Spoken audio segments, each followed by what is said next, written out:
Et bonjour tout le monde, ici c'est Karine Morer pour les éclairés de la conscience. Le sujet du jour, j'ai changé le titre en fait. Le titre ce n'est plus je suis un jumeau rescapé et je me guéris, c'est je suis un jumeau à rescapé et je me choisis.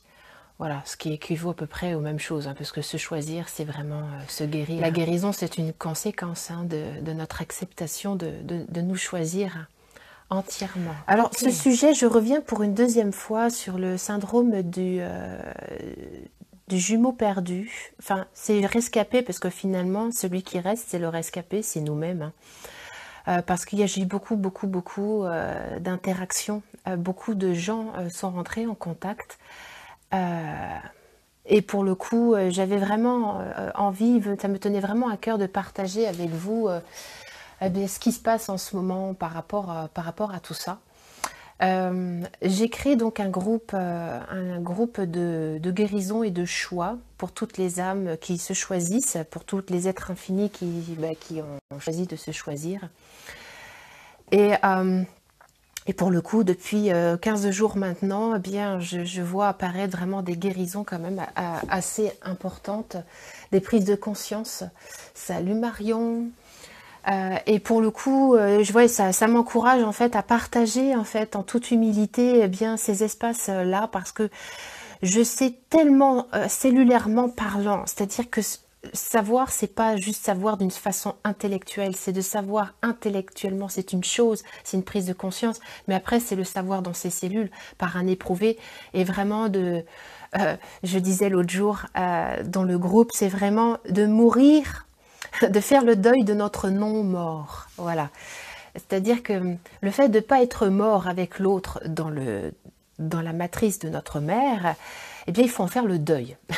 Et ça se passe vraiment par ce choix de dire oui à notre vie.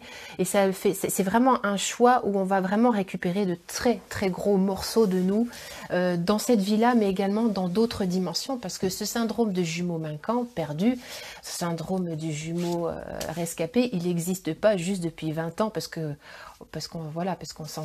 l'a découvert, ça existe depuis la nuit des temps. Donc ce syndrome-là, on peut l'avoir vécu dans d'autres espaces, dans d'autres vies. Et il y a toujours l'invitation, c'est que ce soit réel ou que ce soit pas, peu importe. C'est-à-dire que ce syndrome-là, c'est-à-dire cette sensation qu'il y a un être qui nous manque ou qu'on est à moitié là ou qu'on n'est pas complet, on appelle ça un syndrome. Alors après qu'on ait vraiment vécu une gémellité dans le ventre, dans notre mère ou pas, dans cette dimension ou dans d'autres, peu importe. On s'en fiche que ce soit vrai ou que ce soit faux. L'invitation, c'est qu'on se mette en marche avec conscience, ensemble, pour récupérer tous les morceaux de nous qui croient encore devoir rester cachés, pour nous donner l'illusion de devoir... vivre à moitié, voilà, de croire au mensonge que vivre à moitié, c'est ça, c'est pour ça qu'on est venu ici. Donc alors attendez, que je vois un petit peu. Oui Fanny, merci, t'adores mes vidéos, mais je suis très contente. Je vois où c'est là. Marion, ok. Chrysalide qui me dit on s'appelle bientôt. Ben oui, oui Chrysalide, on pourrait se refaire un échange effectivement énergétique avec grand plaisir. Donc en fait, ce que je peux vous dire à nouveau par rapport à ça, je suis énergéticienne, hypnothérapeute, massothérapeute, je suis praticienne et facilitatrice des barres d'accès, je suis chamane des temps modernes. Et donc toutes ces techniques en fait m'ont toujours amenée à tout simplement attirer déjà pour moi-même des morceaux de moi, des morceaux de conscience, des morceaux d'âme, des morceaux d'amour de moi, rester bloqués dans des espaces de conscience. Et il n'y a vraiment pas de hasard quand on choisit d'être massothérapeute, quand on choisit d'être, comment dire, faire des massages, être énergéticien, faire toutes ces choses-là. On n'est pas amené à faire ça par hasard. C'est qu'en général, dans la relation d'aide avec l'autre, on recherche aussi une relation d'aide pour soi-même. C'est-à-dire qu'en touchant l'autre, très régulièrement, je vais parler de ma propre expérience, parce que je voudrais pas faire de mon cas une généralité, mais pendant toute une partie de ma vie, en fait, j'ai été totalement dépendante du fait d'être massothérapeute, donc de faire du massage énergétique, mais pas que, hein, de rentrer dans la matière, de laisser mes mains glisser à l'intérieur de la matière. Et j'étais totalement addicte de ça, parce que de rencontrer l'autre dans l'énergie, de fusionner et de totalement confusionner avec l'autre, j'avais l'impression, comment dire, que je ne pouvais pas faire autre chose de ma vie pour être heureuse. Voilà, donc c'était quand même un peu lourd, hein. C'est-à-dire que dès que je n'étais plus dans la relation d'aide, j'avais l'impression que ma vie n'avait plus de sens, n'avait plus de goût, et pour le coup, ben en fait, l'autre, du coup, il nous sert aussi, enfin, en tant que thérapeute, il nous sert également à prendre en charge en fait tous nos espaces dont nous sommes dépendants en fait, hein, toutes les dépendances affectives. Donc à partir du moment où je vois que dans ma relation affective, j'ai de la dépendance à l'autre, c'est-à-dire que le fait d'imaginer une séparation, ça crée une distorsion, une sensation d'impossibilité à vivre cette séparation. Le fait d'être dépendant d'un travail, de relations d'aide, le fait d'être dépendant aussi de notre rôle de mère ou de père, et de fusionner, de confusionner avec nos enfants, ça amène très régulièrement en fait ces syndromes du jumeau rescapé, cette blessure-là, cette fracture-là, des énergies très incestuelles avec nos enfants. C'est-à-dire qu'on va vraiment confusionner nos espaces. Et comme on n'a pas le pouvoir à l'intérieur de nous et que effectivement l'enfant est là, ben on va tout faire en fait pour fusionner et confusionner avec lui, le privant lui-même de son propre pouvoir et de ses propres espaces lui-même. Moi, j'ai eu un père. Quand j'ai interrogé mon énergie, c'est-à-dire mon inconscient, mon père souffrait de ce syndrome-là. Et pour le coup, il a confusionné totalement avec moi. Et en fait, je sais qu'en me guérissant moi, c'est-à-dire en me guérissant de ma dépendance affective, de la non-incarnation de mes jumeaux manquants, en fait, c'est toute ma lignée à travers moi qui est en train de se guérir. Oui, Marjorie. Super que tu me dises que ça secoue, parce qu'effectivement c'est pas rien en fait, cet espace-là. Ce que je pourrais donner comme exemple, quand je faisais des massages, j'ai reçu de temps en temps, vous savez les gens qui ont les jambes coupées, qui ont eu, comme on appelle ça, des jambes sectionnées. Ça m'est arrivé plusieurs fois dans ma vie, hein. Et en fait, avec ces gens-là, j'ai une connexion, peut-être parce que dans d'autres vies, j'ai eu aussi, moi, des jambes coupées, allons savoir, mais j'ai rencontré plusieurs fois dans ma vie des gens qui avaient des membres coupés. Et très étrangement, quand je les massais, ils ressentaient leurs membres. Leurs membres coupés étaient ressentis. Et c'est comme si, en fait, la jambe manquante, le bras manquant, en fait, était toujours là. Et ce qui se passe pour un jumeau qui est rescapé, c'est qu'il vit avec toujours cette sensation qu'il lui manque un membre, comme si en fait il était amputé, mais amputé quasiment de lui-même, hein. Donc s'imaginer vivre avec la moitié de soi, donc d'être présent totalement à moitié, et donc en fait c'est comme une présence qui serait absente. Voilà, donc c'est très difficile de faire le deuil d'une présence-absence.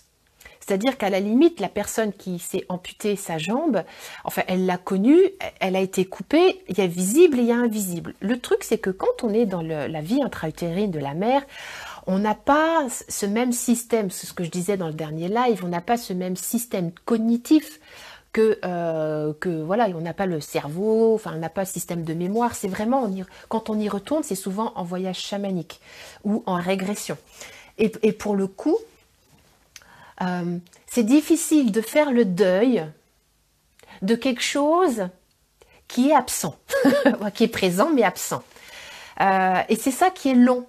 C'est de faire le deuil, par exemple, d'un chien qu'on a connu et qui était vivant, donc on l'a vu dans sa matière, on a un souvenir, et d'un coup il est mort et il est passé de l'autre côté. C'est plus facile de faire le deuil de ça que de faire le deuil d'une présence-absence. C'est pour ça que très souvent, je rencontre des gens qui se perdent en fait et qui se confusionnent toute leur existence, enfin une bonne partie, dans les espaces psychiques de l'autre, parce qu'en fait, ils ne peuvent se sentir exister que quand ils sont confondus à l'autre. Alors, je ne sais pas ce que ça vous fait, ce que je suis en train de vous raconter là. Moi, ça prend beaucoup de sens en moi, parce que pour le coup, j'ai vécu aussi avec un père qui était présent mais absent. Et c'est très difficile, hein. Je veux dire, un deuil d'une présence-absence, c'est plus compliqué d'une présence-présence. Il y a un lien qui est plus facilement coupable. Coupable. Vous voyez, coupable, coupé, coupable, voilà. C'est-à-dire que je fais le lien vraiment avec cette sensation de culpabilité, comme en fait, il n'y a pas, comment dire... C'est ça, c'est de se couper de ce lien de culpabilité, d'être en vie, nous, c'est-à-dire avoir été attiré par un serpent de vie, par le serpent de l'ADN, parce qu'en fait, notre conscience intègre petit à petit, quand on s'incarne notre ADN, on l'incarne petit à petit, on rentre, on accepte de rentrer dedans, et moi, quand j'ai fait ce voyage chamanique, je vais vous le raconter. Un jour, je suis en sophro-analyse, je suis avec mon analyste, et je suis allongée, je suis dans cet espace, j'accepte de redescendre donc dans la mémoire de la matrice de ma mère. Et en fait, je me vois tout petit embryon, alors c'est vraiment, vraiment très petit. Et je vois, en fait, dans la matrice de ma mère, il n'y a pas de rouge. Je vois pas le rouge comme certains ont vu. Moi, c'est du bleu, en fait, mais je vois l'univers. Je vois comme une porte, comme si, en fait, les Russes étaient comme une porte de passage entre deux mondes. C'est-à-dire que je vois bien un espace sur lequel je suis accrochée, dans lequel, en fait, je suis attachée. Et derrière moi, en fait, autour de moi, il y a un espace extrêmement vide, un espace intersidéral. Et en fait, dans cet espace intersidéral, je perçois, en fait, un papillon. Bon, c'est marrant, mais bon, ça m'apparaît comme ça. Comme une lumière de papillon, très lumineux, qui pour le coup s'envole, mais il peut pas s'envoler, il est dans cet espace entre la vie et la mort, et c'est comme si en fait c'était un papillon, vous voyez, c'est très étrange, c'est comme si en fait l'univers était présent à ce moment-là, le vide était présent dans l'utérus de ma mère. Et d'un autre côté, je voudrais partir. Il y a quelque chose de moi qui veut partir à ce moment-là. Et pourtant, je ne peux pas. C'est-à-dire que il y a comme une forme de, vous savez, de distorsion. Il y a une forme de conflit intérieur. C'est ça. Il y a un conflit entre la vie et la mort, la pulsion de vie et la pulsion de la mort. Et en fait, je dis à ma thérapeute à ce moment-là, je ne peux pas partir parce que le serpent est là. Qu'est-ce que c'est que ce serpent? Ce serpent, c'est quoi? C'est tout simplement la vie, c'est l'éros, c'est l'ADN. Et je ne peux pas quitter mon ADN parce qu'en fait, je suis là pour intégrer totalement, d'une façon complète, le serpent de vie, cette double chaîne, enfin, cette double hélice d'ADN qu'est le serpent. Et en fait, je reste avec ce chagrin à ce moment-là, de cette sensation d'univers en fait qui est complètement là, une espèce de conflit intérieur entre vivre et mourir. Alors je voudrais voir un petit peu ce que vous me racontez. Alors, Nathalie, tu me dis, quelle synchronicité pour moi qui vient de découvrir que je portais ce symptôme de la jumelle en moi également. Oui Nathalie, c'est récupérer ce morceau-là de soi, ça transforme complètement la vie. Ça transforme notre perception de la vie et de la mort. Moi, ça a été vraiment ça, en ce qui me concerne. Ça a été d'accepter qu'il n'y a pas de séparation entre les deux, parce que pour moi, il y avait un choix à faire. Et c'est comme si, en fait, je vivais avec toujours cet espoir que la mort vienne me prendre. Voilà. Et c'est vraiment ça, c'est-à-dire que quand on choisit vraiment de vivre, ça ne veut pas dire que la mort n'existe plus, mais ça veut dire que les deux, en fait, il n'y a plus de séparation entre les deux. C'est-à-dire que tout ça, ça fait qu'un. Une pulsion de vie, une pulsion de mort, c'est exactement la même chose. Sauf que ça va pas dans le même sens. Il y en a une qui s'incarne et il y en a une autre qui se désincarne. Voilà. Et je peux vous raconter ça également parce que par rapport en 2012, j'ai vécu une très grave décompensation. Suite à, donc à un travail chamanique extrêmement puissant que j'ai choisi de faire. Donc tout ce que je dis, j'ai choisi de le faire hein, en conscience et souvent aussi inconsciemment parlant. Je crois que si j'avais su à l'avance ce qui m'attendait, de toute façon, j'aurais pas fait ça. Enfin, heureusement que mon petit personnage n'était pas au courant de tout, parce qu'honnêtement, je suis pas sûre que j'aurais fait de la même façon. Enfin, j'aurais peut-être fait, mais pas de cette façon-là. J'aurais utilisé la douceur, beaucoup plus de douceur et de bienveillance avec moi-même. Et donc en 2012, je fais cette décompensation très gravissime où en fait, je suis en vacances en Auvergne. Donc il y a quand même des... Vous voyez, ça fait 15 jours que j'ai vécu un recouvrement d'âme. Et je suis en vacances avec mon ex-mari en Auvergne. Et à ce moment-là, on vient de faire l'amour. Il se passe quelque chose. Et tout d'un coup, je sens que dans mon crâne, c'est comme si on avait ouvert 2 fermetures éclairs et que tout mon crâne explose. Je pars en panique, je crois faire une rupture d'anévrisme et j'ai l'impression que je suis en train de mourir. C'est comme si en fait je sentais une aspiration. C'est comme si j'avais l'impression d'être aspirée hors de mon corps, comme si je n'avais plus en fait que ma psyché, mon identité explosait en fait partout. Et là, c'est la panique à bord. Hein. C'est vraiment la panique. Je dis à mon mari à ce moment-là, je suis en train de mourir. Je suis en train de mourir. Fais quelque chose, appelle les urgences. Je suis en train de mourir. Et en fait, lui, il panique pas du tout. Alors j'appelle ma mère et je lui dis, maman, je suis en train de mourir, je suis en train de mourir. Et je lui dis, j'ai fait une rupture d'anévrisme. Alors elle rigole bien parce que une rupture d'anévrisme, c'est pas ça. Je veux dire, on s'en rend pas compte. Il y a une perte de connaissance. Enfin bon, bref. Moi, je suis totalement consciente.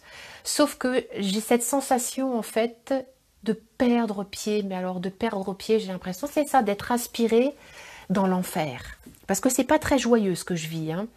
C'est-à-dire que je contacte pas du tout. Je vis en fait tout simplement ma première crise d'angoisse. Une angoisse de terreur. Une terreur effrayante et épouvantable. Et là, je dis heureusement que j'ai été thérapeute en conscience corporelle. Donc j'étais vraiment préparée. Parce qu'il va falloir que je m'accroche à mes sensations corporelles, à ma matière, à mes pieds. Et surtout au regard de mon mari.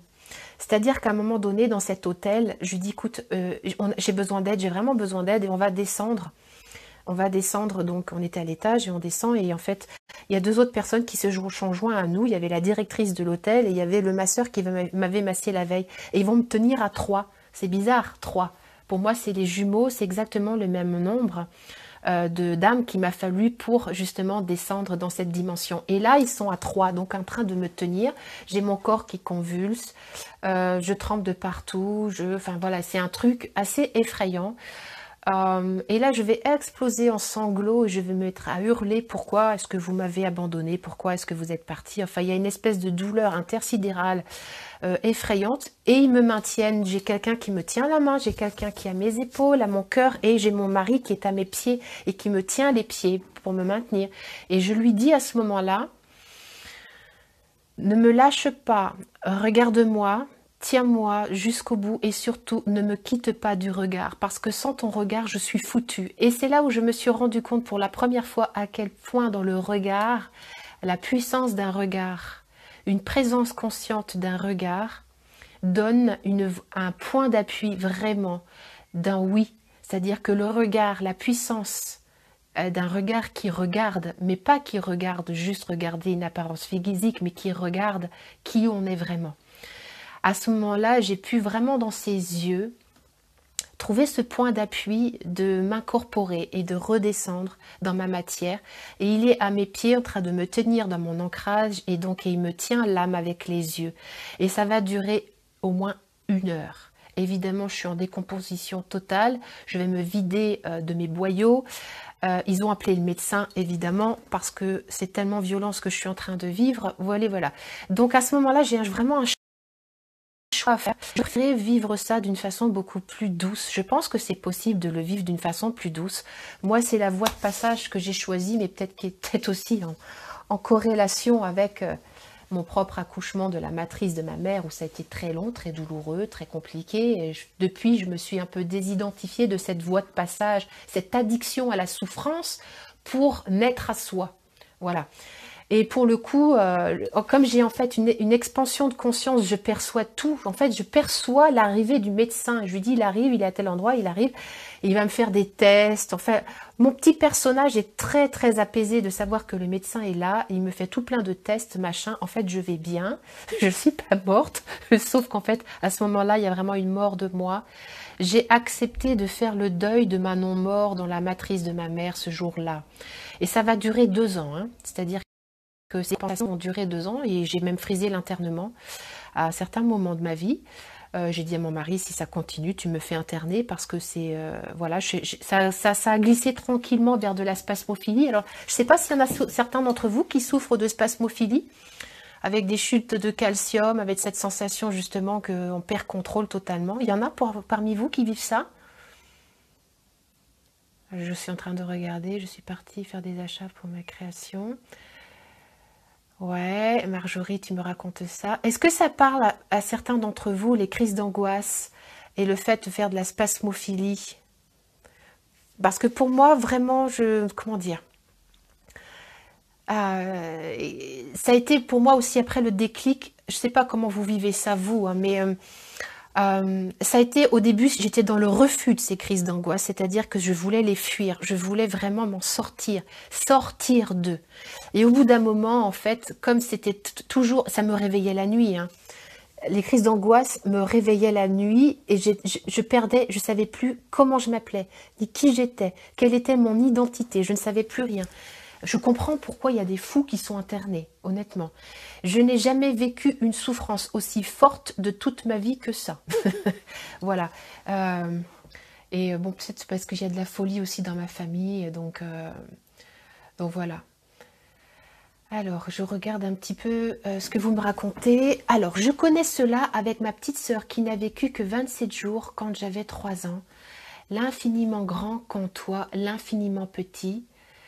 Je n'ai fait le deuil que lorsque j'ai... Alors attends, parce que pour le coup, lorsque j'ai pu matérialiser... Ah, flûte. Je t'ai perdu, Pierre. Lorsque j'ai pu matérialiser sa présence. Ouais, il n'y a pas de différence entre la vie et la mort. Et c'est vraiment, c'est ce que je viens de vivre encore avec une de mes clientes, avec un recouvrement d'âme très très fort, très très puissant. Voilà, on vit ça aussi, c'est pour les gens qui sont déracinés. Je vois aussi beaucoup de gens déracinés qui vivent ce même syndrome, hein, des jumeaux manquants. Il y a vraiment comme une forme de déracinement. Merci en tout cas, Pierre, pour ton témoignage. Au cœur des volcans, oui. Alors, Marie, tu me dis, comment m'incarner entièrement avec la perte de la part de mon jumeau? En fait, tout simplement, Marie, ce qui me vient là, c'est que tu ne l'as pas perdu. Voilà, c'est-à-dire que c'est une illusion. Ce sont tes cellules, en fait. Hein, c'est les cellules qui croient avoir perdu, c'est comment te dire, c'est cette dimension qui croit avoir perdu le jumeau. Mais en réalité, tu n'as perdu personne. C'est-à-dire que rien ne t'empêche à chaque instant de ta vie de contacter cet espace de lui, si tu veux, et de le rendre, si tu veux, de l'écouter, et de l'écouter non pas avec ta tête, mais de lui demander, par exemple, de venir dans tes rêves, de te livrer des messages. Pour moi, ce que j'ai compris, c'est que vraiment, ces jumeaux, entre guillemets, ces espaces de nous, c'est comme des relais entre l'univers et la matérialité condensée ici et maintenant. C'est vraiment comme des relais, des énergies relais entre le monde désincarné et le monde incarné. Et c'est ça qui est chouette, c'est que nous, on voudrait qu'ils soient incarnés, c'est ça, c'est que on voudrait qu'ils soient incarnés comme nous, qu'ils soient physiquement là, mais voilà, ça c'est une illusion. C'est-à-dire que, est-ce qu'on est prêt, à un moment donné, à arrêter de croire au mensonge de la séparation? Voilà, parce que pour le coup, notre ego, notre petit personnage, en fait, il s'engouffre derrière ça pour nous donner toutes les raisons de ne pas exister complètement. En fait, c'est juste encore une blessure derrière laquelle eh bien, on met plein d'orgueil pour ne pas sortir de notre boîte et rester bien caché, encore caché bien à l'abri dans notre petite boîte bien confortable. Voilà. Et si nous choisissions finalement de croire et d'investir l'idée qu'il n'y a pas de séparation, et que finalement si je ne suis pas séparée, ça veut dire que je suis en totale puissance et en totale connexion avec qui je suis. Donc en fait, il n'y a plus de quoi se cacher. C'est-à-dire que le jumeau, à un moment donné, il sert vraiment d'opercule de bigorneau pour nous donner toutes les raisons et les excuses de rester cachés et de ne pas nous réaliser pleinement. Sauf que quand on regarde vraiment cette blessure-là, cette blessure, en fait, on l'a choisie tout simplement pour sortir. Pour sortir de notre cachette, pour exprimer totalement et entièrement qui nous sommes. Alors oui, effectivement, c'est pas une blessure facile parce qu'elle part d'un espace qui est différent voilà, c'est un espace dans lequel il n'y a pas la même connaissance. Donc c'est pour ça, moi je vous invite vraiment à faire des régressions, faire du chamanisme, faire de la sophroanalyse, également les techniques manuelles de massage où en fait où on va tout simplement à la matière, le corps, avec le toucher, une limite sur le corps. En fait, quand je touche, quand je masse, je vais vraiment toucher une limite. C'est mon corps, donc en fait ça rassemble, hein, on va rassembler la conscience, on appelle la conscience dans le corps incarné et on peut vraiment vivre des réincarnations, c'est ce que voilà, des recouvrements, des réincarnations de morceaux d'âme de nous, hein, de rappeler en fait des extensions de nous à la maison avec vraiment le toucher. Alors je vais regarder ce que vous me racontez d'autre. Sophie Garcia, tu me dis oui, et c'est d'ailleurs pour ça que les gens fuient les regards. Le regard touche directement l'âme. Oui, dans certains touchés que je donne, dans certaines, même dans les séminaires, dans les séminaires de femmes intégrales, quasiment tout passe par ce regard où finalement nous nous accueillons dans la profondeur de qui nous sommes par la puissance et la transparence de ce regard qui inclut tout et qui ne juge rien. Et d'avoir un regard qui englobe sans point de vue, sans jugement et qui dit oui, viens, je t'attends, je suis là, je suis avec toi, on fait qu'un. Mais l'âme perdue n'a qu'une envie avec ce regard, c'est retrouver le cœur de source. Sauf que ce morceau d'âme qui est resté coincé, lui croit que le cœur de source, il est dans l'autre dimension. Donc il faut que l'âme perdue puisse sentir cet amour-là, cet appel, et sente alors le chant également, le chant qui part du cœur, hein, parce que vraiment le chant c'est une énergie qui part du cœur, et chanter le son avec des sons de l'âme, avec ce regard de l'âme, on invite vraiment à ce moment-là l'âme à intégrer la matière. Merci Sophie pour ton intervention.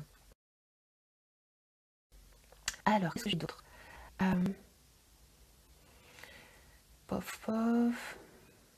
Oui, Sophie, j'ai lu ton texte, je reviens vers toi très vite. Je l'ai lu, hein, rassure-toi, j'ai lu, Sophie, ton texte.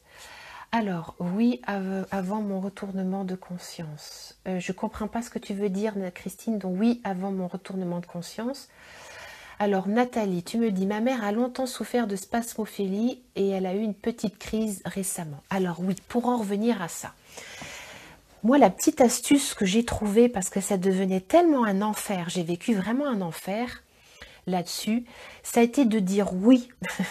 Et en fait, ce que j'ai fait, c'est que la petite astuce, c'est que j'ai créé des bains, c'est-à-dire que je faisais couler un bain et je disais, ok, de quoi est-ce que j'ai écouté cette crise en disant oui.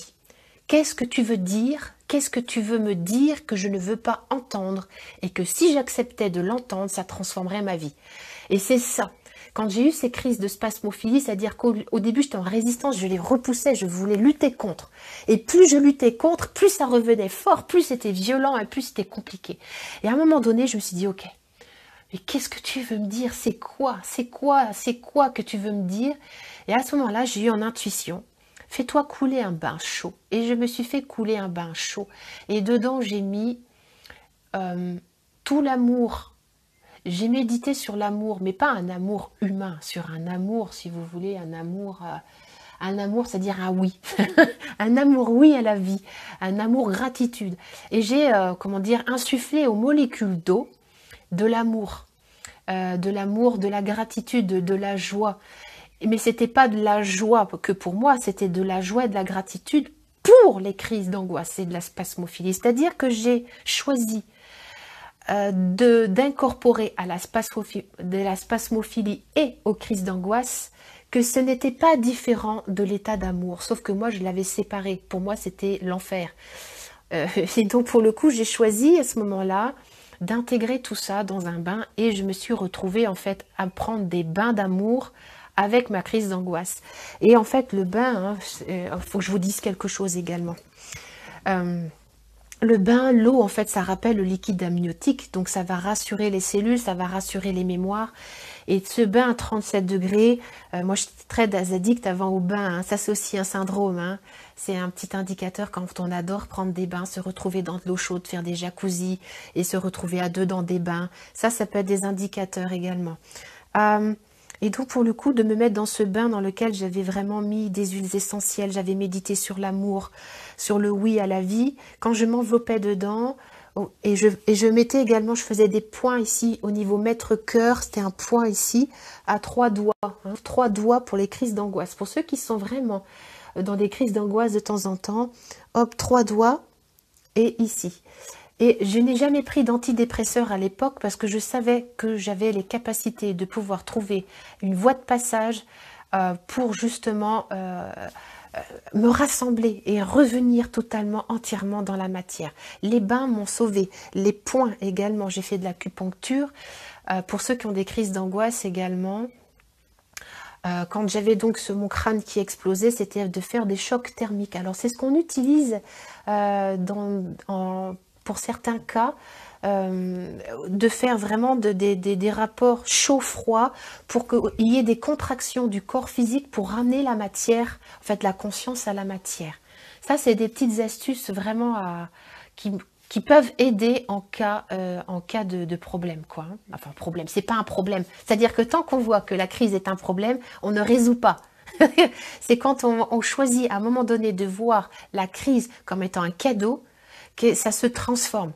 Tant que c'est vu comme un problème, il y a une forme de distance. Et c'est pas dans la distance finalement que l'on résout, que l'on accueille. C'est vraiment dans cette puissance d'accueil où on va dire, ben oui, s'abandonner au processus. Alors, j'avoue que c'est pas toujours facile hein, de dire oui. On est d'accord, surtout dans des zones d'inconfort aussi violentes hein, quelquefois. Alors, qu'est-ce qu'on a d'autre? Oui, ça m'en parle, je faisais enfant, des bains, c'est ça, j'imagine. Vous perdez des crises d'angoisse. Ok. Alors, Céline, tu me dis, mon fils a vécu cela, crise de spasmophilie, on a trouvé le lien. À mon accouchement, il est né avec une double circulaire, un cordon autour du cou. Tiens, c'est marrant de naître avec le cordon autour du cou. Voilà, il y a des symboles comme ça, c'est très étrange. Donc oui, de pouvoir se défaire de ce nœud-là, c'est très important. Ok, Nat, tu me dis. Alors, Nat, tu me dis que tu as depuis 12 ans des malaises vagos et des spasmes estomac avec des nausées. Ouais. Quel espace de toi... Ok. Quel espace de toi a besoin de revenir à la maison et quel espace de toi que tu ne choisis pas encore, que si tu te choisissais entièrement dans cet espace, transformerait totalement et complètement ta vie. C'est vraiment ça. Nat, moi ce qui me vient, c'est quand on est vraiment dans ces malaises, je connais bien, hein, c'est pour ça que c'est de se dire, ok, quel espace de moi est-ce que je refuse encore d'accepter en moi et qui vient en me faisant ressentir ces inconforts dans mon corps, dans ma chair. Voilà, c'est juste, pose-toi la question tous les jours, pose-toi la question, quel est l'espace de moi qui a envie de revenir à moi et derrière lequel, en fait, je refuse encore d'accepter. Alors, il y a Ghislaine. Alors, Céline, tu me dis, il n'y a pas de perte. Oui, c'est fort possible, c'est comme je le disais tout à l'heure, c'est quelquefois tout simplement comme un syndrome, il y a quelquefois pas de perte. Mais effectivement, il n'y a pas de perte, Céline, par rapport à ce que j'ai dit tout à l'heure, c'est-à-dire qu'il n'y a pas de séparation entre la vie et la mort. C'est-à-dire que, en fait, le problème, entre guillemets, problème, mais le symptôme du jumeau rescapé, c'est qu'il croit que la séparation égale mort. Séparation égale mort. Donc, en fait, il va faire en sorte, pendant toute sa vie, déjà, il va avoir peur de la mort, ou alors il va être attiré, ou alors il va éviter tous les systèmes de séparation qui pour lui vont, comment dire, toujours lui rappeler cette première blessure qui est le symptôme de la peur de la mort. Il est terrifié. Hein. Alors, tu me dis, Nathalie, tu me dis, il y a 20 ans, oui, j'ai souffert de crises d'angoisse et de panique très aiguë. J'étais en pleine dépression. Mais c'est aussi cette même dépression qui m'a permis de commencer un travail de libération. Mais bien sûr, c'est-à-dire que toute cette dépression, entre guillemets, quand on a touché le fond, en fait, c'est vraiment un super cadeau. C'est-à-dire c'est vraiment... c'est quand on ne peut pas descendre plus bas, on n'a plus qu'à pousser au fond pour remonter. Hein. Donc, à force de s'être renié, à un moment donné, il y a des espaces de nous qui nous rappellent qu'on n'est pas là pour se renier. Hein, on est là pour exprimer qui nous sommes vraiment et exprimer notre unité totale et complète, notre complétude. Donc, en fait, là où on verrait la souffrance, en fait, c'est vraiment des cadeaux. Hein, sauf que... Alors, j'ai arrêté d'appeler ça, moi, la souffrance. J'utilise maintenant le mot intensité énergétique. Et pour le coup, en fait... C'est beaucoup plus confortable pour mon petit personnage, le fait que je parle d'intensité énergétique, parce que dans le mot souffrance, il y a vraiment le truc, c'est un peu lourdingue, hein, je ne sais pas ce que ça vous fait le mot souffrance. C'est qu'on peut être traversé d'intensité plus ou moins confortable, d'intensité énergétique et de s'y laisser, de s'y abandonner. Dans une foi totale, voilà, c'est aussi un entraînement. Hein. C'est-à-dire que une fois qu'on sait qu'on va pas mourir d'une crise d'angoisse, c'est plus facile de s'y abandonner. Alors, Mathilde, tu me dis, quand j'étais petite, je parlais à un petit garçon que personne ne voyait et je disais que c'était mon frère jumeau et je jouais avec lui et je me parlais et il me donnait des réponses. Waouh, Mathilde! Quelle joie, quelle joie, quelle joie. Tu vois, toi, est-ce que tu as vécu pour le coup, Mathilde, le fait, c'était peut-être normal pour toi finalement le monde réel et le monde matériel incarné ici et désincarné, et pour toi, il n'y avait peut-être pas de différence et pour le coup, c'est chouette parce que tu t'en es fait un ami et que peut-être, est-ce que tu communiques toujours avec ton frère? Voilà, est-ce que tu es toujours en lien avec lui? Alors, j'ai accepté ma médiumnité le jour où ma fille jumelle dans une autre incarnation. Waouh, super, merci Vic. Merci, merci. Waouh, ben oui, en fait c'est ça qui est génial. Merci Vic pour ton témoignage, parce qu'en fait la médiumnité souvent, elle vient de ces énergies relais, de jumeaux ou de jumelles, de double de nous, qui nous sert de relais pour recevoir, pour retranscrire en fait. Pour retranscrire de l'invisible, en fait, ils sont à la fois, comment dire, ils sont pas différenciés de nous, en fait. Ils vibrent juste à une fréquence différente et ils nous servent d'antennes relais. C'est-à-dire qu'on est d'accord, vous voyez, moi là sur mon toit, je vois des antennes pour recevoir la télé. C'est-à-dire qu'on envoie partout des antennes même maintenant, on voit même, c'est même mieux, c'est plus des râteaux, hein, c'est vraiment des, comment on appelle ça, ces sphères là, pour recevoir le câble. Donc on a ces antennes là. La maison et l'antenne, ils ne font qu'un. Hein, voilà, et on reçoit des informations du subtil, invisible, on les reçoit dans notre maison. Eh bien, nos jumeaux et nos jumelles, en fait, la grande chance que nous avons, c'est qu'ils nous servent à canaliser des informations subtiles de l'univers, hein, de les canaliser et de les incorporer dans nos cellules, dans notre verbe, et également de les incorporer dans la matière, de construire des choses dans la matière, de créer et de faire des créations.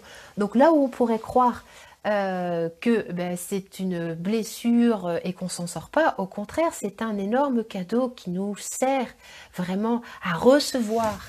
Et partout où on a cru qu'on ne pouvait pas recevoir avec nos antennes relais de nos jumeaux, de nos jumeaux qui sont juste sur d'autres plans? Est-ce que nous sommes prêtes et prêtes ici à les recevoir entièrement, à recevoir leurs messages, à recevoir leurs intuitions, à recevoir leur amour et à nous recevoir par la même occasion? Et tout ce qui nous empêche, tout ce qui nous bloque à faire cela, est-ce que nous sommes toutes et tous prêts à remettre tout ça au cœur de source, au point zéro, là où tout commence et là où tout finit? Bien, super. Il y a des petits morceaux qui sont en train de revenir à la maison, là, plus que des petits. Ok, alors, qu'est-ce qu'on a d'autre? Ouais. Alors, Ghislaine, tu me dis, le jumeau, c'est notre contrepartie. Euh, Contrepartie, non, je dirais pas ça. Dans mon monde, à moi, ça résonne pas. Si dans ton monde, ça résonne, c'est ok, Ghislaine. Mon jumeau, c'est ce que je te dis, c'est, si tu veux, c'est un relais.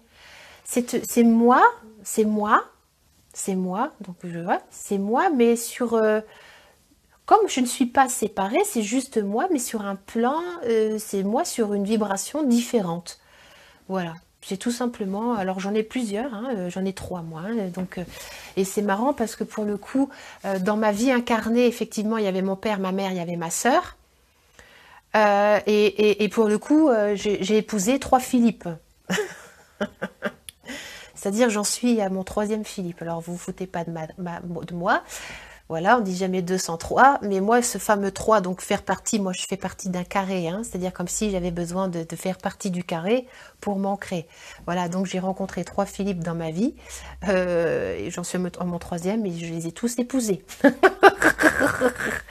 Donc voilà, mais j'ai pas de point de vue là-dessus, vous voyez, je mets beaucoup d'humour, je me marre parce que pour le coup, ce chiffre 3, en fait, quand j'ai réussi à accepter de vivre ma vie, c'est-à-dire j'ai fait 3 enfants également, avant d'accepter de faire Ilena, ce dernier enfant qui, elle, pour le coup, est né dans un orgasme, hein, c'est-à-dire que, comment dire, pendant très longtemps, ben, j'avais 3 enfants, et dans ces 3 enfants, quand je me suis retrouvée seule à élever mes 3 enfants, ces 3 enfants, dans ma maison, on était 4. Et bien, ces 3 enfants m'ont donné l'impulsion.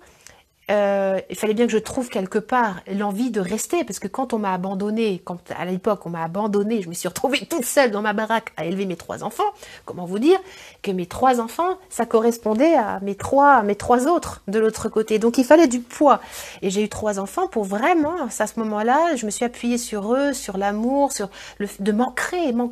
Être mère, ça sert à ça sert à s'ancrer, ça sert à faire passer des âmes incarnées, et puis on laissait passer d'autres, bien évidemment. Mais moi, ces 3 êtres incarnés qui étaient passés par ma propre matrice, ils m'ont servi de plombage. C'est-à-dire que je me suis plombée avec eux, grâce à eux. Et puis à un moment donné, quand j'ai accepté, en fait, tout simplement de me guérir de cette blessure-là, de soi-disant, ce jumeau manquant, j'ai réussi enfin à rencontrer un homme avec qui nous avions été jumeaux dans une autre dimension, mais bon, il a fallu que je meure aussi au fait de toujours m'accrocher à chercher ma flamme jumelle, mon double, mon machin, voilà, tout ça. Il a fallu que je meure, que mon ego meure à tout ça, m'appuyer tout le temps sur les vies antérieures pour m'empêcher de vivre. Oui, mais j'ai vécu ça, donc voilà. Il a fallu que je meure à tout ça pour accepter de rencontrer mon homme qui n'est pas du tout dans la même stratosphère que moi. Et pour le coup, j'ai réussi à avoir... Ilena est arrivée dans ma vie, parce que quand elle s'est annoncée à moi, Ilena, elle a dit, mais moi, tes trucs, là, tu m'emmerdes. Moi, je sais ce que je veux, j'ai pas besoin d'autre pour m'incarner. C'était du direct, vous voyez, Ilena, mon dernier enfant, c'est vraiment ça. Elle sait d'où elle vient, et elle sait ce qu'elle vient faire là. Et sa naissance, c'était vraiment ça. Ça a été... Je sais, je connais le passage, je sais pas ma première vie, j'en suis pas, j'ai pas besoin d'être plombée, je sais ce que je viens faire ici, et dans son tempérament, c'est comme ça. C'est-à-dire qu'elle sait ce qu'elle veut, elle est incarnée, elle est ancrée, elle est assez incroyable. Voilà. Donc tout ça pour vous dire que souvent les enfants, pour nous, enfin, en tant que parents, ça nous sert aussi vraiment à rejouer, hein, à travers cet abandon primordial, cette blessure-là. Alors, qu'est-ce que vous me racontez d'autre? Alors, spasmophilie, oui. Alors, Carole, tu me dis. Bonjour Karine, crise d'angoisse, attaque de panique La première en 2001 en voiture à 110 km/h, je conduisais. Ouais, oui, je comprends. Donc tu dis que toi, tu as commencé en 2001 en voiture à 110 km/h. Je ne suis, voilà, je ne me suis plus senti habiter mon corps d'un seul coup, plus de perception. Et après, est-ce que je peux afficher la suite? Oui. D'un seul coup, plus de perception dans mes mains, dans mes pieds, puis l'impression d'une fuite d'énergie par le crâne et par le chakra racine. Ouais, c'est ça. Et c'est voilà. Mais écoute, si ça t'est pas réarrivé, voilà, parce que quand ça réarrive, c'est vraiment de savoir qu'en fait le choc thermique de faire chaud-froid, ça permet vraiment cette conscience du corps. Et d'ailleurs, tu sais, dans les instituts psychiatriques, tu sais, quelquefois pour avoir des gens quand même, je connais des gens qui travaillent là-dedans. En fait, quand ils les mettent la camisole, vous savez, quand ils resserrent les gens, quand ils entourent en fait les gens qui sont en décompensation, c'est tout simplement pour apaiser le corps physique, pour le rassembler, pour qu'ils se sentent contenus. C'est-à-dire que la contenance, le fait d'être contenu à ce moment-là, c'est très très très important. D'être contenu, de se sentir touché. Hein, c'est pour ça que dans les recouvrements d'âme, souvent, on vient vraiment contenir et toucher le corps. Hein. Moi, à chaque fois que j'ai un recouvrement d'âme, tout à l'heure c'était le cas, eh ben, je viens toucher le corps, je l'appelle et on vient vraiment incarner tout ça dans ce toucher, que ça prenne un sens, dans du sensoriel, dans cette dimension-là, que ça reste pas désincarné, que ça prenne un sens dans les cellules nerveuses, dans la peau, dans tous ces récepteurs sensoriels, que ça prenne un sens vraiment, même les odeurs, de mettre des odeurs, les odeurs, ça va entourer et ça va nourrir le premier chakra racine, ce oui à la terre, ce oui à cette incarnation. Alors, hop, qu'est-ce qu'on a d'autre? Oui, oui, oui. Oui, bah oui, Ghislaine, j'adore l'eau et porteuse d'informations. Je vais tester les bains d'amour. Eh ben oui, tester, franchement, c'est quand même assez orgasmique et jouissif de pouvoir s'accorder des bains dans lesquels on a programmé notre eau. Comme on est bien d'accord que notre eau, l'eau, on peut la programmer, puisque de toute façon, je veux dire, l'homéopathie vient de cet espace-là. Donc on peut vraiment programmer l'eau. Et en programmant cette eau, vraiment de se prendre un bain d'amour, mais on se donnerait soi-même, et qu'en fait, ce que l'on donne à l'extérieur, c'est à soi que l'on donne, ben voilà, c'est se prendre, se contenir, se faire un cocon d'amour. Alors, mais oui, merci au sujet de la spasmophilie, je vais transmettre à ma maman, avec grand plaisir. Le pouvoir de l'acceptation, l'accueil, oui. Bonjour Karine, bonjour Evie. Qu'est-ce qu'on a d'autre? Je prends des bains. Anne, tu me dis, tu prends des bains avec du sel consacré et je monte en taux vibratoire. Je lave mon aura, j'imagine. Je vais voir si je peux afficher ce qu'il y a d'autre. Et le corps parle et l'écouter, c'est déjà aller vers la guérison. Oui, mais en fait, la guérison, c'est vrai. La guérison, c'est un état normal. C'est vrai, la guérison, c'est un état normal. En fait, on croit que la guérison, c'est ça, c'est un miracle. Mais je pense que le déni de soi, c'est vraiment, il faut vraiment une force incroyable et un refus d'incarnation incroyable. Je veux dire, la maladie, c'est un refus de soi. Moi, c'est comme ça que je l'ai compris. Hein, la maladie, c'est une traduction d'un refus de soi. Qu'est-ce que l'on n'accepte pas? Qu'est-ce que l'on met à distance? Voilà. Donc la guérison, c'est un état normal. On voudrait mettre que c'est... Voilà, c'est-à-dire qu'on a tous ce potentiel de guérison à l'intérieur de nous. On n'a pas besoin de guérisseur. Hein. Enfin, voilà, on ne va pas donner le pouvoir toujours à l'autre.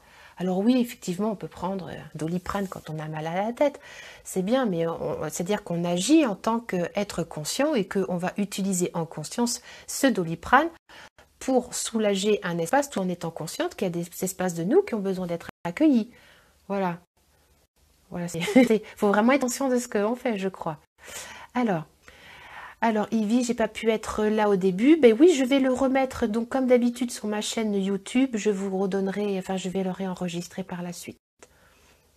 Nathalie, tu me dis, moi non plus, je n'ai jamais voulu prendre d'antidépresseurs lors de ma dépression, malgré mon énorme mal-être, car je sentais que j'avais assez de ressources intérieures pour m'en sortir. Oui, et c'est ça qui est extraordinaire, c'est-à-dire que cette volonté, entre guillemets, cette ressource que l'on met en marche, en place vers nous-mêmes, à un moment donné, on devient en fait comme des psychopompes, ça donne de la force, ça donne, et c'est pour ça que les recouvrements d'âme, moi je vis beaucoup de recouvrements d'âme avec les gens, parce que je pense que ça donne, vous savez, l'âme, elle donne de la conscience, et elle donne du poids au corps, vous voyez, ça donne une espèce de densité, et c'est-à-dire que il n'y a pas de différence entre le ici et de l'autre côté. Et plus il y a de poids dans le ici, plus il y a de présence et de conscience dans le ici et maintenant, plus l'âme trouve la voie de passage. Et plus on a compté sur nos propres espaces de résilience. Moi, j'ai utilisé beaucoup les fleurs de Bach également. Vraiment consulter peut-être des thérapeutes en fleurs de Bach pour apaiser. Moi, j'utilisais l'acupuncture, le massage. Bon, il y a plein de choses hein, vraiment pour récupérer ses propres morceaux. La méditation également. Eh bien, d'accepter vraiment qu'on est notre propre guérisseur pour après. C'est pour ça que je fais ces vidéos aujourd'hui, honnêtement. Je ne serais pas là aujourd'hui à faire ces vidéos et à proposer tous ces espaces-là si moi-même, bah, j'avais pas choisi, je m'étais pas choisie. Je ne serais pas cohérente. Voilà, c'est qu'à un moment donné, ok, je me suis choisie, mais je suis en joie de pouvoir partager avec vous des espaces de résilience et de vous dire que vous avez aussi cette possibilité, on a tous cette possibilité de se choisir, de se dire oui, d'incarner l'ADN. Voilà, et je lis en ce moment sur l'épigénétique, c'est extraordinaire là, sur l'épigénétique, ça fait un petit moment que ça vibre dans l'univers là, mais moi j'ai toujours cette sensation que de transformer en fait l'ADN, de vraiment transformer cette molécule et qu'en fait notre niveau de conscience s'intègre également dans notre ADN et transforme, et c'est pour ça qu'on est tous maîtres de qui nous sommes. Et que quand cette blessure du jumeau rescapé, du jumeau perdu, du jumeau voilà, du jumeau éphémère est résolue, forcément notre ADN change de plan de conscience, quoi. Et on a une capacité à s'auto-guérir et donc pour le coup à activer également avec l'autre le potentiel de guérison qui est là en lui et qui a juste besoin d'apprendre à s'exprimer. C'est juste ça. Voilà, moi je suis vraiment là pour comment dire, pour que les gens se saisissent de leur propre capacité à savoir qu'ils ont un pouvoir de guérison qui est là, sauf que jusqu'ici ils ont cru qu'il était dehors. Voilà, on est tous et toutes notre propre guérisseur intérieur. Et quand on met nos espaces de guérison en commun, c'est pour ça que j'ai créé des groupes, moi.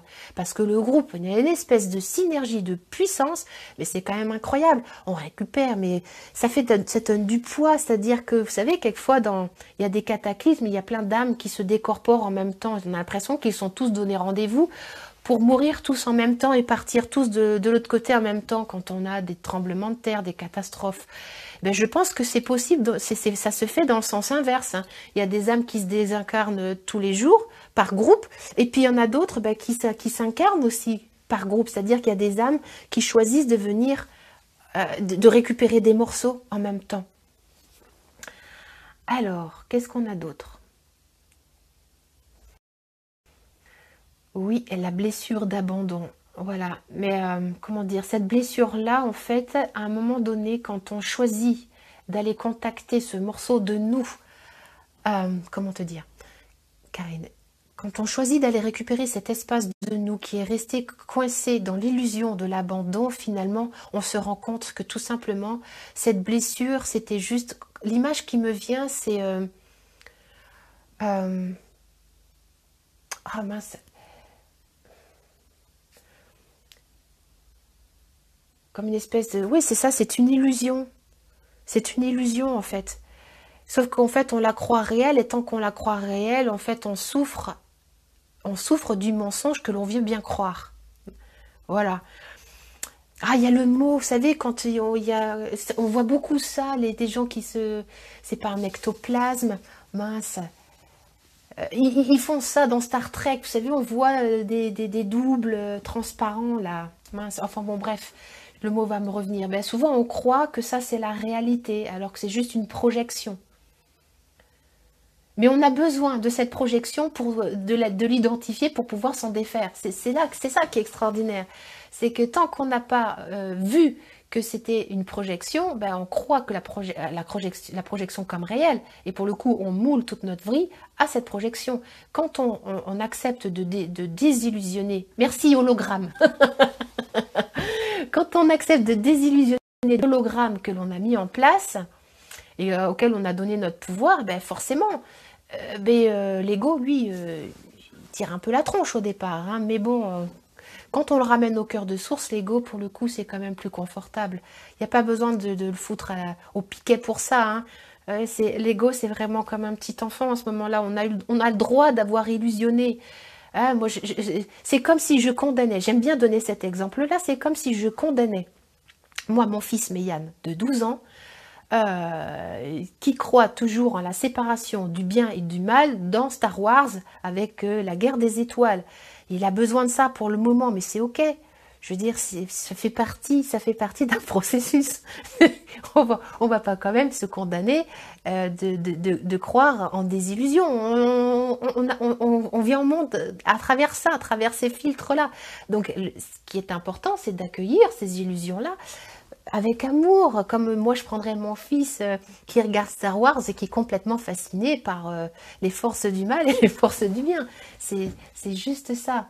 Voilà, donc est-ce que nous sommes toutes et tous prêts, ici et maintenant, à cesser de croire à l'hologramme du jumeau perdu, à l'abandon du jumeau perdu, et à nous dire oui totalement, et à intégrer totalement nos cellules, notre vibration, notre puissance, ici et maintenant, et tout ce qui nous en empêche, toutes les petites peurs, tous les petits stratagèmes mis en place par l'ego, est-ce que nous sommes prêts ici à les ramener au cœur de source, à les rassurer, à les contenir, à les aimer pour ce qu'ils nous racontent de nous, tout simplement. Alors, qu'est-ce qu'on a d'autre? Oui, Sophie, je suis totalement d'accord avec toi. Sophie Garcia, quand tu dis, il me semble qu'à travers cette perte de jumeaux, on est venu travailler toutes les blessures, l'abandon, la trahison, le rejet, la colère. Oui, tout, tout. Et c'est ça qui est formidable, parce que autant c'est une blessure qui peut quand même envoyer du bois, mais d'un autre côté, quand finalement on désillusionne de tout ça et qu'on accepte de revenir au cœur de source, à la source de toute vie, là où tout commence et tout finit, et qu'on se réaligne à notre antenne, hein, notre antenne relais, ben, punaise, mais là, notre vie prend un autre goût, hein, vraiment. Alors, qu'est-ce qu'on a d'autre? Marie Rosset, tu nous dis, mes antennes sont bien actives et réceptives.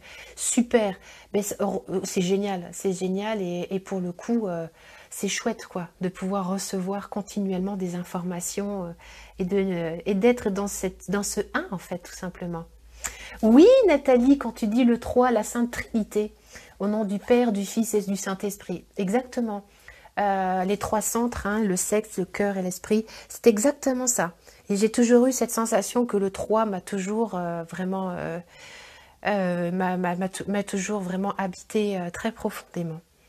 Au-delà de ma culture judéo-chrétienne, voilà, parce que je viens de cette tradition-là, il a fallu que je meure également à cette tradition pour pouvoir réincorporer Christ à ma façon. Alors, dans mes cellules, et à le vibrer, non pas comme étant dehors, mais étant profondément en moi, dans ma conscience. Alors, qu'est-ce qu'on a? Apprendre à connaître et à écouter son corps. Alors oui, je dirais oui et oui mais. C'est-à-dire que le corps va souvent aussi pouvoir nous donner des informations. C'est-à-dire que si on écoute une contraction du corps, souvent on va prendre comme réel, on va écouter cette réaction du corps et donc on va se détourner d'un espace par contraction. On est d'accord. Le corps, en fait, il est la manifestation d'une cause du passé. C'est-à-dire que si je me contracte dans une situation, c'est parce que mon corps a emmagasiné dans le passé que cette situation était dangereuse. Mais, comment dire, il faut écouter à deux niveaux en fait, c'est vraiment ce corps. C'est est-ce que ce corps me rapporte une énergie du passé et pour le coup je me ferme à cette énergie du passé et je m'en détourne?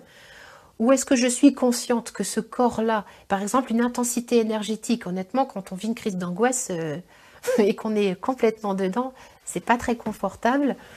À l'époque, j'en étais pas là où j'en suis actuellement, ça aurait été plus confortable de me dire c'est une manifestation du passé. Mais à l'époque, j'étais totalement engloutie, je croyais que c'était entièrement moi, quoi, hein, que c'était moi entièrement. J'avais pas du tout cette conscience en fait de ça.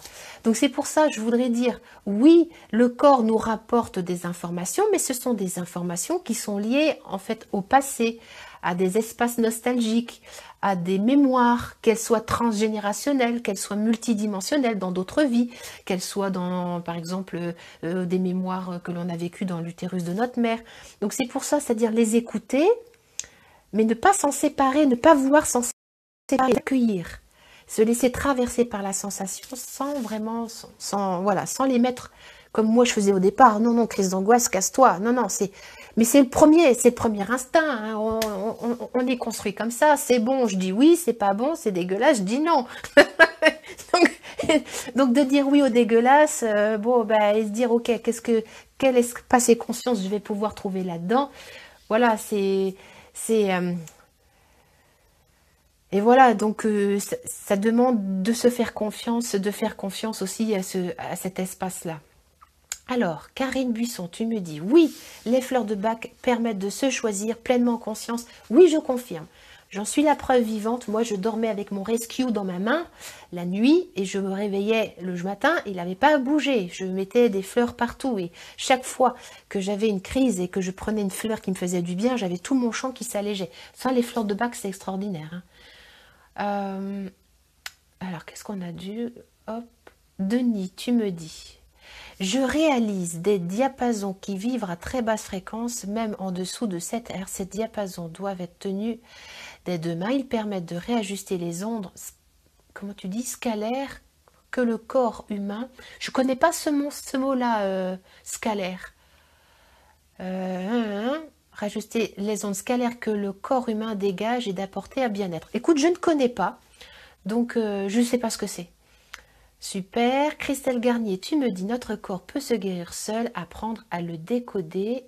Ah non, flûte, je me trouve de boutons. Voilà, à le décoder, à l'écouter, à lui parler. Oui, oui, oui, oui, oui, oui.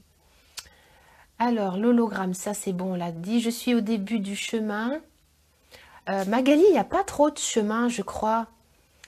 Quand on chemine, je pense que c'est quand on le chemine avec l'ego, c'est juste dans l'instant, maintenant. Magali, est-ce que tu es prête à juste arrêter de marcher, à t'asseoir, poser tes fesses et à te dire que tout est possible ici et maintenant, dans un choix total? Tant que tu seras dans l'illusion qu'il te faut cheminer pour être, tu continueras à cheminer. Ça, c'est une croyance aussi. C'est une croyance. C'est-à-dire que tant que tu chemines, que tu marches, en fait, tu ne peux pas être dans l'espace présent. Tu ne peux pas être dans cet espace où l'abscisse et l'ordonnée font qu'un, dans ce milieu, dans ce centre. Tu vois, la croix, c'est ça, c'est être au centre. Quand tu es au centre, tu chemines pas. Ouais, je sais, tout ce que ça fait remonter, tous les points de vue, les contractions, les distorsions. Est-ce qu'on est prête et prêt ici à remettre au cœur de source toutes ces croyances qu'il nous faut cheminer pendant des années, faire 15 ans de thérapie, que tout ça, il faut vraiment faire tout ça, croire à ça, ce mensonge-là, pour choisir d'être. Non, se choisir, c'est dans l'instant et maintenant. Vraiment, c'est ici et maintenant.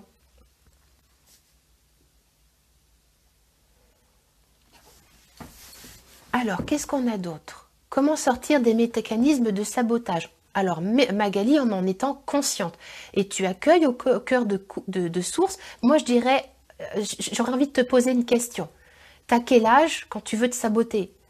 Et quand tu détermines ton âge, l'âge du sabotage, à quel âge t'étais saboté, ou c'est à quel âge quand t'es saboté, et quel est l'intérêt que tu as encore à croire cette voie-là?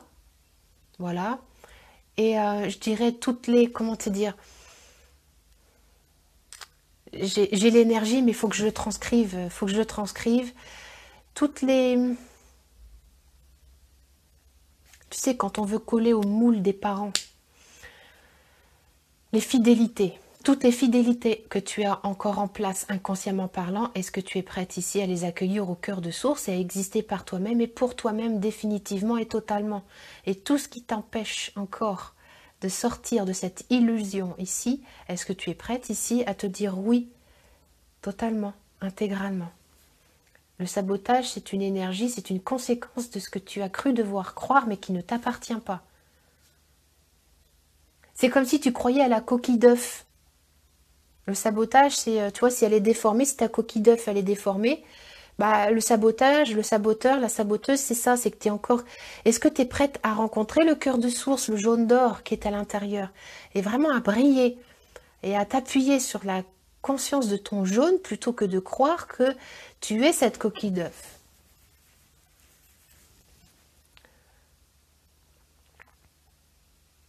Alors, qu'est-ce qu'on a d'autre? L'égrégore énergétique et vibratoire nous porte. Alors, je ne sais pas ce que tu veux dire là-dedans, Marie. Là-dedans,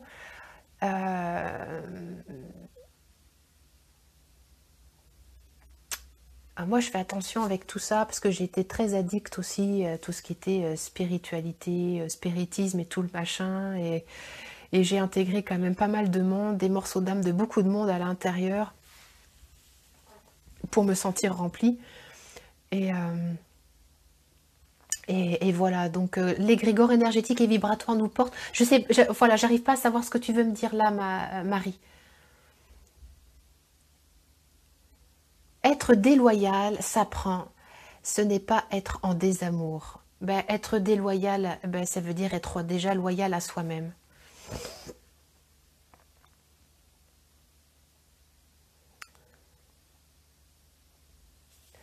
Alors, c'est-à-dire que se choisir, c'est quelque chose, comment dire? Se choisir, c'est un état. C'est un état. Alors, quelquefois, il nous faut récupérer quelques petits morceaux, quelques petits morceaux d'âme pour se choisir complètement, pour donner du poids, pour donner du poids à la fois. Sauf qu'à un moment donné, bah, c'est comme le petit oiseau qui s'envole du nid, quoi. C'est à un moment donné, je veux dire, quand tu as les plumes qui sont là, qui ont poussé, que tu n'as plus du duvet, et que toi, tu es illusionné, que tu es toujours le petit poussin tout maigrichon, et que tu es sans poils, enfin sans plumes dans ton nid, en fait, tu as tes plumes qui sont là depuis toujours, depuis très longtemps, sauf que tu es illusionné d'être à poil, de ne pas avoir d'ailes. Et c'est vrai que on a toujours donc peur de tomber dans le vide, mais en fait, le vide n'existe pas, hein. C'est-à-dire que quand un oiseau saute, en fait, c'est l'air qui le porte. L'oiseau est porté. Il a juste à déployer ses ailes, c'est l'air qui le porte. Il y a un aérodynamisme qui fait, voilà, qui ne tombe pas parce qu'il est porté. Et en fait, l'univers, c'est ça. Avec nous, quand on se choisit, quand on fait ce saut-là, quand on se choisit de s'abandonner corps et âme dans ce choix de la vie, de sauter, de faire le grand saut, c'est-à-dire qu'il nous a fallu quand même du courage pour s'incarner dans cette vie, dans cette réalité, et de vivre, de passer du pur amour inconditionnel à la dualité avec la souffrance et toutes les horreurs, entre guillemets, qui se passent ici. Il faut quand même avoir des choses à apprendre. C'est-à-dire qu'on choisit de s'incarner, et une fois qu'on est incarné, c'est de se rappeler que tout simplement l'univers est là pour nous. On fait un et l'univers est là pour nous porter, pour nous soutenir. Tant qu'on est les ailes serrées et qu'on est comme ça, illusionné dans notre petit nid, que papa et maman vont nous apporter toute notre vie, les assédiques, le chômage, les pensions alimentaires, que c'est papa et maman qui vont nous apporter la béquée, bah, effectivement, je vais avoir les poils, enfin les plumes qui vont pousser, mais à un moment donné, voilà, dans le corps, corporellement, il faut se laisser sentir que ça, voilà, que ça a toujours été là. C'est-à-dire que entre l'oiseau qui vole et l'œuf, c'est la même chose. C'est exactement la même chose. Donc il y a un processus. Il y a un processus que l'on choisit de mettre en place. Et se choisir, il y a un moment donné, quand l'envol est prêt, qu'est-ce qui nous empêche? Il y en a plein d'entre vous qui sont prêts à s'envoler, hein, je le perçois. Et qui sont encore dans l'illusion qu'ils ont des moignons à la place des ailes de condor. Non. Voilà, c'est-à-dire que qu'est-ce que nous attendons pour vivre pleinement nos ailes et aller voler pleinement et aller ensemencer la terre de la conscience nouvelle. Parce que c'est ça qui nous est demandé. Si on reste dans notre coin, moi c'est ce que je faisais avant, hein, j'étais bien confortable dans mon petit coin à Castillon-la-Bataille, dans mon petit village, personne pour m'embêter, dans mon petit coin, mais il y a un moment donné, Voilà, il y a un déploiement, quoi. Voilà, percevez-le à l'intérieur, au niveau de votre énergie, au niveau de votre âme. Déployez votre aura. Votre aura, c'est pas juste votre corps physique, hein. L'aura, elle englobe l'univers. Déployez-vous. Et utilisez justement ces jumeaux-là, ces doubles stellaires pour vraiment recevoir les informations et vous laisser circuler dans le tor énergétique, en fait, dans ce tor énergétique, de recevoir ces informations à la fois du ciel, mais à la fois de la terre. C'est quelque chose qui circule à double sens. Donc, vraiment, ici, on a tout vraiment pour déployer nos ailes de condor. C'est juste, est-ce que nous sommes prêtes et prêts à faire entièrement et totalement confiance dans la puissance de nos ailes, de qui nous sommes, et que justement, l'univers nous soutient. Alors, merci Denis pour l'information des ondes scalaires. J'irai regarder, je suis très curieuse, donc je vais aller regarder, j'y connais rien du tout. Je vais clôturer cette séance avec vous, parce qu'il est déjà, ça fait déjà 1 heure que j'y suis. J'avais dit que je resterais jusqu'à 13h15, il est déjà moins le quart. Voilà. Je vous fais un énorme bisou. J'espère que vous en avez profité pour vous réapproprier des espaces de vous et d'intégrer vraiment votre verticalité et toutes les antennes nécessaires pour recevoir tous les câblages possibles et de la Terre et de l'univers. Je vous embrasse toutes et tous très fort. Merci d'être là. Merci Lucie. Merci d'être là, voilà, de m'inspirer parce que je suis inspirée par vous. C'est-à-dire que toute seule, ça n'a aucun sens, hein. Voilà, c'est-à-dire que nous respirons tous ensemble sur cette même terre. Nous respirons la même énergie, la même terre. Nous buvons tous la même eau. Voilà, nous vivons tous sur la même planète. Et ici de diffuser toutefois ici et maintenant, toute cette énergie de conscience, toute cette conscience nouvelle, ici et maintenant, voilà. Bisous à tous. Je mets tout ça sur mon site, pas sur mon site, mais sur ma chaîne YouTube. Je vous embrasse très très fort. Merci. Et merci à nos doubles. Merci à nos doubles d'être là et de bien entrer en connexion avec nous-mêmes. Au revoir, à très bientôt. À la semaine prochaine, hein, parce qu'on se rencontre tous les mardis midi pour le coup. Je ne sais pas ce que je raconterai la semaine prochaine, hein, c'est pas encore là. Au revoir, bon week-end. Oh non, on est quel jour là? Oh, je sais plus, on est quel jour? On est mardi, alors bonne semaine plutôt. Bonne semaine à tous, au revoir.